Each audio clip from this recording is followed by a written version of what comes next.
প্রিয় দেশবাসী, ভাই বেরাদার ও বোনেরা, আমরা মনে করেন যে সিমের বিচি ভাজি করছি।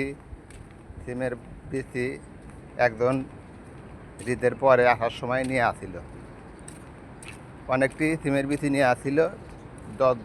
10জন মানুষ, আমরা গ্রুপের 10জনের ভিতরে একজন নিয়ে আইছে। হে কইতেছে যে ভাই সিম কুটো বিচি কুটো আপনার বাধা লাগবে। সে বিচি কুটো আমি বাজি শুরু করে দিছি। এই মারাথান আমি বাজি, ও মারাথান মানে খায়। তাহলে কনথিন খায়া খায়া কমাইতেছে, তাহলে 10 জনে ভাগ করে দিব কেমনে?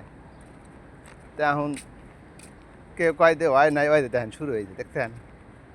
কেউ কয় যে ঠিক মতো হয় নাই, আবার কয় যে পোড়া হইল, আবার কয় যে ভাল লাগে না। এই মক্কর চক্কর খুব হরে, এ খাওয়া বাদ দেয় না, খাওয়া ঠিকই খায়। তো তা ভাই মোটামুটি সিমের বিচি করে বাইদা নামাইলাম। নেমে কড়াইটা আবার ওইরকম গরম হয়েছে। খালারা দেখলি কাল পেরবে না পারে, কড়াই গালা ধুয়ে থুইয়া সিমের বিচি নিয়ে রুমে যাইতেছি।